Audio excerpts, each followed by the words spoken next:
आप सभी को सुनाऊंगी महालक्ष्मी व्रत कथा, जो भारतवर्ष में सौराष्ट्र देश में द्वापर युग की यह कहानी हुई है। और सौराष्ट्र में उसी समय भद्रश्रव्य नाम के राजा थे। वे बड़े पराक्रमी राजा थे और 4 वेद, 6 शास्त्र, 18 पुराणों का उन्हें ज्ञान था।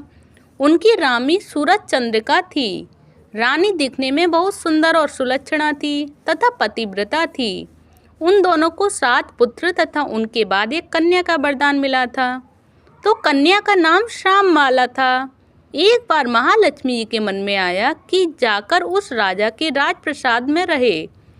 इससे राजा की दुगनी धन दौलत की प्राप्ति होगी उसे, और इस धन दौलत से राजा अपनी प्रजा को और सुख दे पाएगा। तो गरीब के घर अगर रहे और उसे धन दौलत प्राप्त हो तो वह स्वार्थी की तरह केवल अपने ऊपर ही खर्चा करेगा। यह सोचकर श्री महालक्ष्मी जी ने बूढ़ी ब्राह्मणी स्त्री का रूप धारण किया और हाथ में लाठी लिए लाठी के सहारे रानी के द्वार तक पहुंची। यद्यपि उन्होंने बूढ़ी औरत का रूप धारण किया था, पर उनके चेहरे पर देवी का तेज था।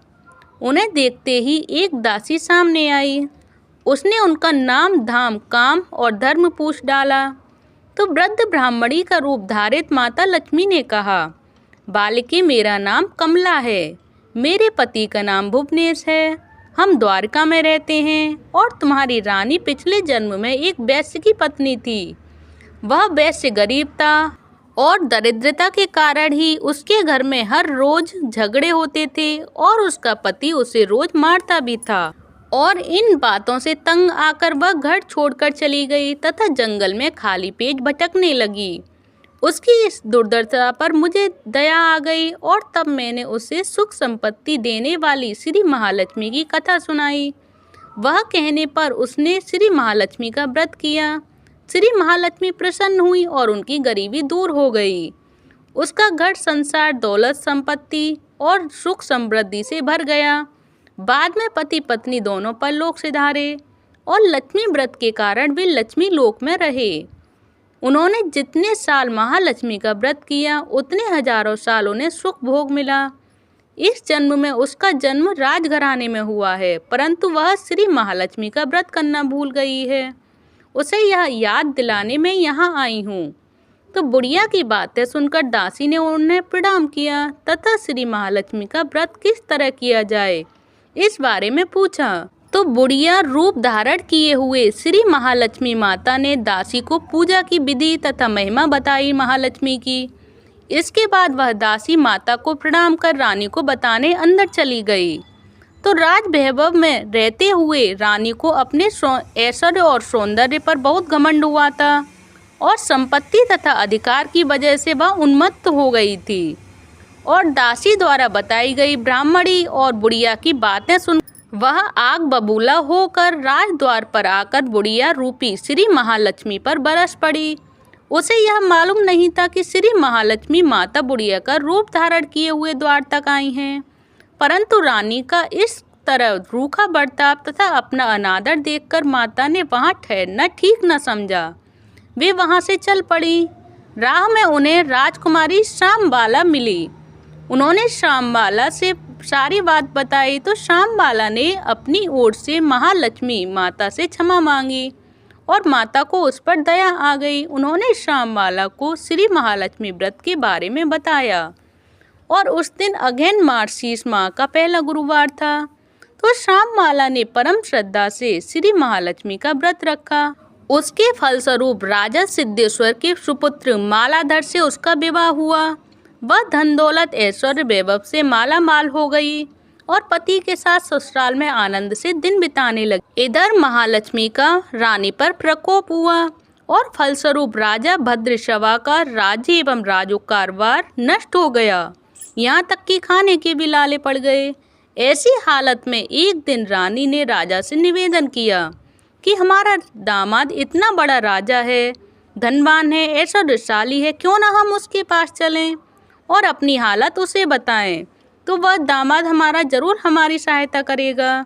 इस बात पर राजा भद्रश्रवा दामाद के पास रवाना हुए और राज्य में पहुंचकर एक तालाब के किनारे थोड़ी देर विश्राम लेने के लिए ठहरे। और तालाब के पानी लेने आते जाते दासियों ने उन्हें देखा उन्होंने विनम्रता से उनकी पूछताछ की। जब उन्हें यह मालूम हुआ कि ये वे रानी श्यामबाला के पिता हैं, तो दौड़ते हुए जाकर उन्होंने रानी को सारी बात बताई। तो रानी ने दासी के साथ राज परिधान भेजकर उन्हें ठाठ से उनका स्वागत किया तथा आदर सत्कार किया और खान पान करवाया। जब वे लौटने लगे तो सोने की मोहरों से भरा घड़ा भी दे दिया। राजा भद्रशबा जब घर लौटकर वापस लौटे तो उन्हें देखकर रानी सूरज चंद्रिका खुश हुई। उन्होंने सोने की मोहरों से भरे घड़े का मुंह खोल दिया, पर हाय भगवान, घड़े में धन के बदले कोयले मिले। यह सब श्री महालक्ष्मी के प्रकोप से हुआ और इस प्रकार दुर्दशा में और कई दिन बीत गए। इस बार रानी स्वयं अपनी कन्या के पास गई। वह दिन अगेन माह का अंतिम गुरुवार था। तो श्यामबाला ने भी महालक्ष्मी का व्रत किया, पूजा की और अपनी माता से भी व्रत करवाया। इसके बाद रानी अपने घर आई और श्री महालक्ष्मी का व्रत रखने लगी और उसे फिर से अपना राजपाट, धन दौलत, ऐश्वर्य प्राप्त हुआ।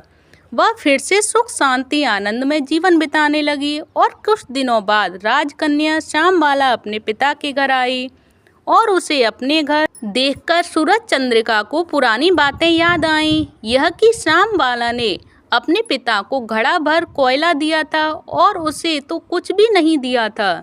इसी कारण श्यामबाला को पिता के घर आने पर उसका कोई आदर आतिथ्य नहीं हुआ, बल्कि अनादर हुआ।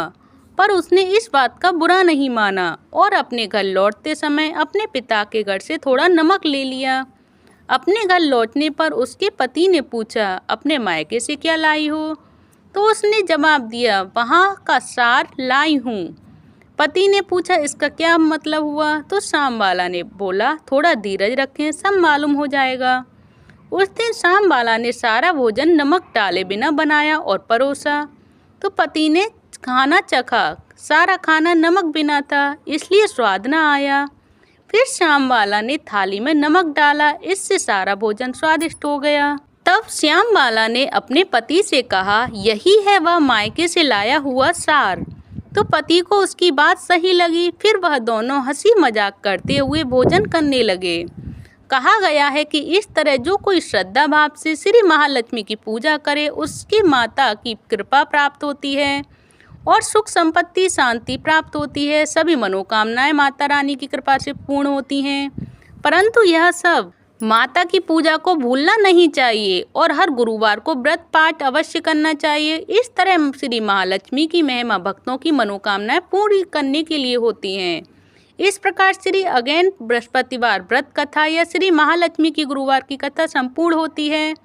और अगेन बृहस्पतिवार व्रत कथा जो अगेन मास को शीर्ष मास क्यों कहा जाता है, ये भी जान लीजिए कि अगेन मास को शीर्ष मास भी क्यों कहते हैं। तो हिंदू पंचांग के अनुसार वर्ष का 9वां महीना अगेन कहलाता है और अगेन मास को मार्गशीर्ष नाम से भी जाना जाता है। और अगेन मास को मार्गशीर्ष कहने के पीछे कई तर्क हैं, जिसमें भगवान श्री कृष्ण की पूजा अनेक स्वरूपों में व अनेक नामों से की जाती है। इन्हीं स्वरूपों में एक मार्गशीर्ष की श्री कृष्ण का एक रूप है मार्गशीर्ष। शास्त्रों में कहा गया है कि इस माह का संबंध मृगशिरा नक्षत्र से है और जो शास्त्रों में ज्योतिष के अनुसार नक्षत्र 27 होते हैं, जिनमें से एक है मृगशिरा नक्षत्र और इस माह की पूर्णिमा मृगशिरा नक्षत्र से युक्त होती है और इसी वजह से इस मास को मार्गशीर्ष मास के नाम से जाना जाता है। और भागवत के अनुसार भगवान श्री कृष्ण ने भी कहा था कि सभी माह में मार्गशीर्ष श्री कृष्ण का ही स्वरूप है और मार्गशीर्ष माह में श्रद्धा और भक्ति से प्राप्त पुण्य के बल पर हमें सभी सुखों की प्राप्ति होती है। और इस माह में नदी स्नान और दान पुण्य का विशेष महत्व होता है। श्री कृष्ण ने मार्गशीर्ष माह की महत्ता गोपियों को भी बताई थी। उन्होंने कहा था कि मार्गशीर्ष माह में यमुना स्नान से मैं सहज ही सभी को प्राप्त हो जाऊंगा। तभी से इस माह में नदी स्नान का खास महत्व माना गया है और मार्गशीर्ष में नदी स्नान के लिए तुलसी की जड़ की मिट्टी व तुलसी के पत्तों से स्नान करना चाहिए और स्नान के समय ओम नमो नारायणाय गायत्री मंत्र का जाप भी करना चाहिए। और कहा जाता है कि मार्गशीर्ष के महीने में जो भक्त भगवान श्री कृष्ण के मंत्रों का जाप करता है, उसकी सभी इच्छाएं भगवान श्री कृष्ण की कृपा से पूर्ण होती हैं। तो बोलो बृहस्पतिवार अगेन मास कथा की जय, मार्गशीर्ष माह की जय।